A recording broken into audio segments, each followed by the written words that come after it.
All right, so today we're diving into something pretty unique in the world of blockchain art. We're going way beyond the usual PFP projects and generative art that everyone's talking about. We're going to be talking about protocol art. And to really get a grasp on this, we're going to be focusing on a specific piece called Cycles by Material Protocol Arts. Now, this isn't just another NFT you can hang on your digital wall. Cycles is a dynamic, evolving sculpture made of rotating rings and lenses, all rendered on the Ethereum blockchain. And here's the really interesting part.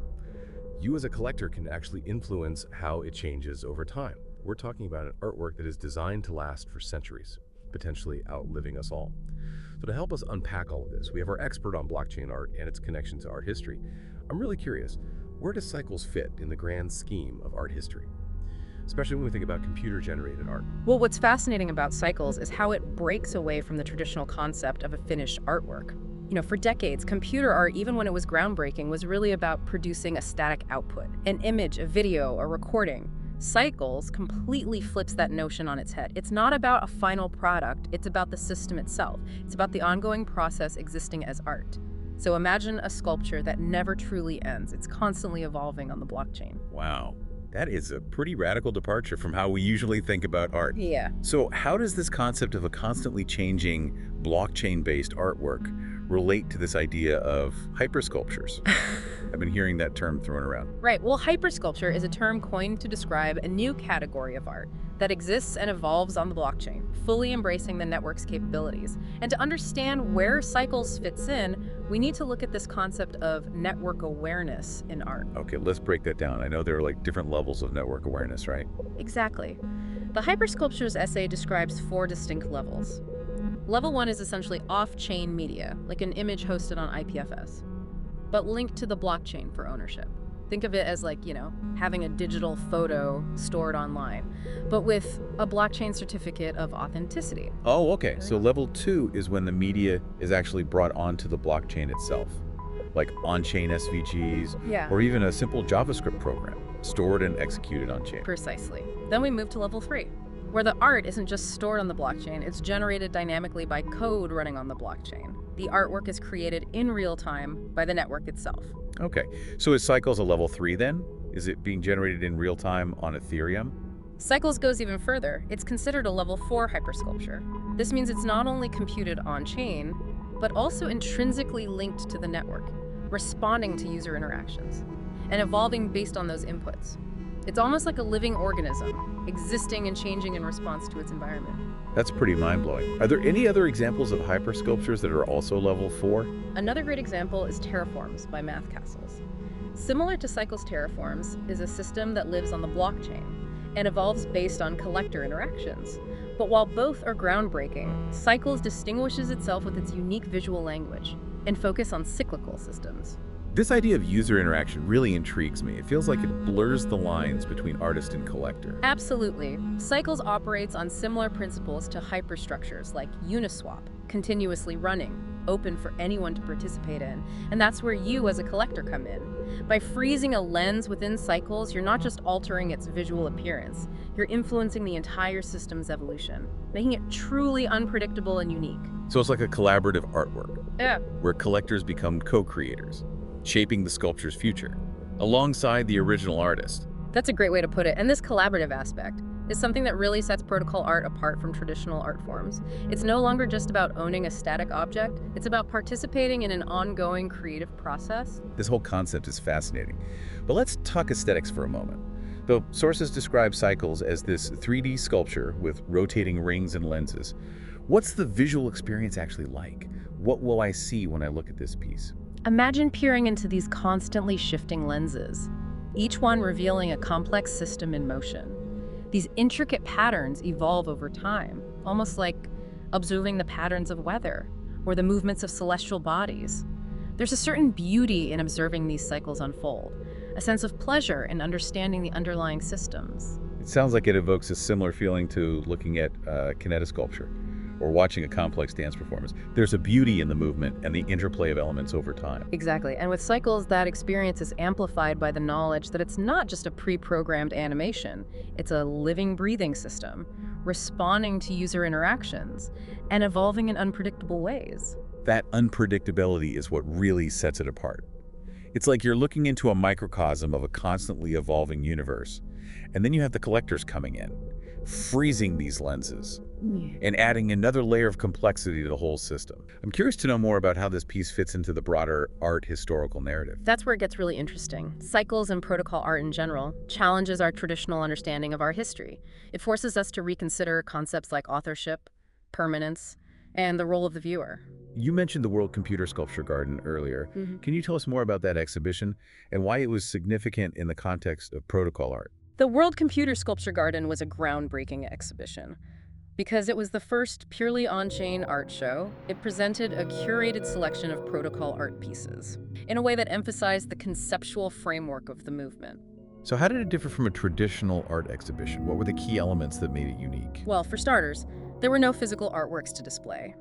The entire exhibition existed on the blockchain, accessible to anyone with an internet connection. This intentional removal of the physical object forced viewers to engage with the art purely on a conceptual level, confronting the code, the algorithms, and the ideas behind the works. It's almost like a manifesto for protocol art, declaring its independence from the traditional art world and its reliance on physical objects and gallery spaces. Precisely. It was a bold statement that challenged the art world to rethink its definitions and embrace the unique possibilities of blockchain technology. This is already so much to unpack, and we're just scratching the surface. I think we need to take a moment to process all of this before we dive deeper into cycles and its implications for the future of art. And as we kind of delve deeper into cycles, I think it's crucial to understand its connection to the evolution of artistic expression. This isn't just a standalone phenomenon, you know. It builds upon a rich legacy of artists who have been pushing the boundaries of art and technology for decades. Yeah, I'm curious to explore that connection further. How does cycles fit into that broader art historical narrative? Where do we see those links to earlier art movements? Well, think back to like the early days of computer art, when pioneers like Vera Molnar and Manfred Moore were using algorithms and code to create stunning visual pieces. They were already exploring the intersection of art and computation. But their works, while groundbreaking, were still largely static outputs. Right, like those plotter drawings and early computer graphics. They were so innovative at the time, but they were still confined to producing a fixed, unchanging image or animation. Exactly. Cycles takes that legacy and propels it into a new dimension. It's not just about creating a single image or animation. It's about harnessing the power of the blockchain to create a dynamic, evolving system that exists in perpetuity. So Cycles is like the next logical step in this evolution, taking those early experiments with computer art and injecting them with the power and permanence of the blockchain. It's building on that foundation, but pushing it into uncharted territory. Precisely. And the World Computer Sculpture Garden exhibition we discussed earlier was a pivotal moment in solidifying this connection to art history. It brought together a group of artists who were all pushing the boundaries of protocol art, creating a collective statement about the potential of this new medium. Yeah, what I found particularly striking about that exhibition was its deliberate choice to strip away all visual distractions. It presented the art in its purest, most conceptual form. It was all about the ideas, the code, the very essence of the art itself. It was a bold curatorial decision, a rejection of the traditional art world's focus on the visual and the tangible. It forced viewers to confront the conceptual underpinnings of this new art form, to engage with it on a deeper, more intellectual level, much like conceptual art movements of the past. That's a fascinating parallel. It's like protocol art is drawing inspiration from earlier art movements that challenge conventional notions of what art could be, but it's doing so within this new digital landscape. Absolutely. And it's not just about the conceptual framework. Cycles also evokes connections to other art movements throughout history. For instance, the emphasis on cyclical patterns and systems echoes the principles of kinetic art, where movement and change are integral to the artwork's essence. That's a great point. I can see how the rotating rings and lenses of Cycles create a sense of dynamic motion that's reminiscent of kinetic sculptures. It's not just a static image, it's a constantly evolving visual experience. And that dynamic nature is further amplified by the interactive element, allowing collectors to freeze specific moments in the sculpture's evolution. This brings to mind concepts explored by Fluxus artists, who often incorporated audience participation and chance operations into their works. So Cycles is not just a digital sculpture. It's a performance, an ongoing event that unfolds over time and is shaped by the actions of its participants. It's like a collaborative dance between the artist, the collectors, and the code itself. That's a beautiful analogy, and it highlights how protocol art is blurring the lines between traditional art categories. Is it sculpture performance or something entirely new? It challenges us to rethink our definitions and embrace the fluidity of art in the digital age. It's like protocol art is taking the best aspects of different art movements throughout history, the conceptual rigor of conceptual art, the dynamism of kinetic art, the interactivity of Fluxus, and weaving them together into a new and exciting tapestry. Exactly. And Cycles, with its unique blend of visual aesthetics, conceptual depth, and interactive elements, embodies this synthesis beautifully. It's a testament to the boundless possibilities of art when it embraces the power and potential of blockchain technology. We've talked a lot about the conceptual and art historical context of Cycles, but let's shift gears for a moment and talk about the actual experience of interacting with this artwork. What's it like to be a collector and participate in this evolution? That's where it gets truly exciting. Imagine yourself as a collector, holding a token that represents a lens. Within this vast dynamic sculpture, you have the power to freeze that lens, capturing a specific moment in its evolution. It's almost like taking a snapshot of a constantly changing system, preserving a unique moment in time within this ever-evolving artwork. But it's more than just a passive snapshot, right? So it's not just a passive ownership experience like with traditional art. It's an active, ongoing engagement with the artwork itself. You become a part of its history, shaping its trajectory alongside other collectors. Precisely. Okay, I want to go back to the aesthetics of Cycles for a moment. You mentioned earlier this idea of experiencing systems and their cyclical nature. How does that translate visually? What will I actually see when I look at this piece? Imagine gazing into these rotating rings and lenses, each one pulsing with vibrant, evolving patterns. It's a mesmerizing dance of colors and shapes, a visual symphony that unfolds over time. Each lens offers a glimpse into a complex system in motion, its patterns shifting and morphing as the sculpture rotates. So there's a sense of movement, of dynamism, that you wouldn't get with a static piece of art. It's like a window into a living, breathing system, constantly in flux. And that's exactly the point. Cycles aims to evoke a sense of wonder and contemplation, inviting you to observe these cyclical patterns and appreciate the beauty of their complexity. It's a celebration of systems, of their inherent order and chaos, and their constant interplay between repetition and variation. From what you've described, it sounds like Cycles offers a multisensory experience. It's not just about the visual spectacle, it's about the underlying concepts, the systems at play, and the experience of observing them unfold over time. And let's not forget the crucial element of user interaction. The collector's ability to freeze a lens introduces an element of chance and unpredictability into the equation, ensuring that the sculpture's evolution remains open and ever-changing. So even though it's based on mathematical systems and algorithms, there's still an element of human agency, a touch of randomness that keeps it from becoming predictable or stale. It's like a controlled chaos, a delicate balance between order and unpredictability. Exactly. That tension between order and chaos, between the artist's vision and the collector's influence, is what makes Cycles so captivating. It's a work of art that constantly challenges our expectations, inviting us to rethink the very nature of creation, ownership, and aesthetic experience. Okay, we've explored the visual aspects, the conceptual underpinnings, and the interactive nature of Cycles. But I want to touch upon one more point before we move on. This idea of permanence and longevity that we mentioned earlier. Yeah. What does it mean for an artwork to exist on the blockchain, potentially for centuries? How does that change our perception of art and its value?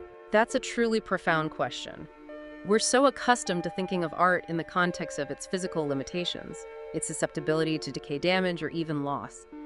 But with blockchain technology, we have the potential to create artworks that can theoretically outlive us all, their code etched onto the digital ledger for generations to come. Yeah, it's mind-boggling to think about. We're talking about art that transcends the limitations of time and space, existing in this permanent digital realm. It challenges our entire understanding of how we preserve and value art. Precisely. And that permanence has profound implications for how we value and preserve art. It challenges us to think beyond the physical object and embrace the digital as a legitimate and lasting medium for artistic expression. So it's not just about the novelty of blockchain art. It's about the fundamental shift in how we perceive and value art in the digital age. It's about recognizing that digital art can possess the same enduring qualities as traditional art forms. Exactly. And Cycles, with its potential for longevity and its unique blend of artistic vision and collector interaction, stands as a testament to this paradigm shift. It's a work of art that invites us to imagine a future where art is no longer bound by the limitations of the physical world, but can exist and evolve in this ever-expanding digital realm. It sounds like we're on the cusp of a major transformation in the art world, a shift that's being driven by the unique capabilities of blockchain technology. Cycles is not just an artwork, it's a symbol of this transformation, a glimpse into the future of artistic creation and experience. I couldn't agree more. It's an exciting time to be witnessing this evolution unfold, to see how artists are pushing the boundaries of what's possible and redefining what it means to create experience and collect art. This conversation has been incredibly insightful, but before we wrap things up, I think we need to take a moment to let all of this sink in. We've covered a lot of ground, from the technical aspects of protocol art to its art historical connections and philosophical implications. Welcome back, everyone. We've been really dissecting Cycles, this fascinating piece of protocol art that exists and evolves on the Ethereum blockchain. And it's clear this isn't just another NFT. It's like a whole new way of thinking about art. It really is, and it's exciting to see, this protocol art movement is still in its early stages, pushing the boundaries of what's possible. Cycles, along with projects like Terraforms, they're pioneering a new frontier in the art world. They're not just creating visually stunning or intellectually stimulating pieces, but they're establishing a whole new framework for how we understand art, authorship, and value in the digital age. Yeah, it feels like we're witnessing the birth of a new artistic movement, one that embraces the unique possibilities of blockchain technology and challenges us to reimagine the very boundaries of art itself. Absolutely, and what's even more compelling is that this movement demands our active engagement. These protocol-driven creations aren't meant to be passive objects of contemplation. They're designed to be interacted with, shaped, and even co-created by the community that surrounds them. That blurring of the line between artist and collector is something we keep coming back to. Collectors aren't just acquiring a finished product. They're becoming active participants in the ongoing evolution of the artwork. It's a genuinely transformative concept, empowering collectors to move beyond mere ownership and become true stakeholders in the artistic process. They can contribute to the narrative, influence the aesthetic direction, and ultimately shape the legacy of the artwork. So it's not just about owning a piece of digital art, but owning a piece of the artistic journey, a stake in its unfolding story. That really reframes the entire collector-artist dynamic. And this shift is only possible within the realm of protocol art, where the code itself is transparent, accessible, and designed for interaction. It's a radical departure from the traditional art world, where ownership often equates to exclusivity and control. This entire conversation has been a revelation. Cycles, and the whole concept of protocol art has challenged my preconceived notions about art and how it functions in the world. I think it speaks to the transformative power of technology and how it can reshape even the most deeply ingrained human practices and institutions. Art has always been a reflection of its time, and in this digital age, it's only natural that it takes on new forms, meanings, and possibilities. So let's bring it back to our listener for a moment. Why should they care about Cycles and the rise of protocol art? Well, I think it's a chance to be at the forefront of a cultural shift, to witness the birth of a new artistic movement, and perhaps even participate in its evolution. Yeah, and it's an opportunity to expand your own definition of art, to challenge your assumptions about what it can be, how it's created, and how it's experienced. Protocol art invites you to engage on a deeper level, not just as a viewer, but as a participant, a contributor, and even a co-creator. It's a call to action, an invitation to step into this uncharted territory and explore the exciting possibilities of art in the digital age. Cycles is just one example, one point of entry into this vast and evolving landscape. There's a whole world of protocol art out there waiting to be discovered, experienced, and shaped. And with that, we leave you to ponder the implications of this emerging art form. What role will you play in its development? Will you be a collector, a creator, or simply an observer? The choice is yours. Until next time, keep exploring, keep questioning, and keep pushing the boundaries of what's possible in the world of art and technology.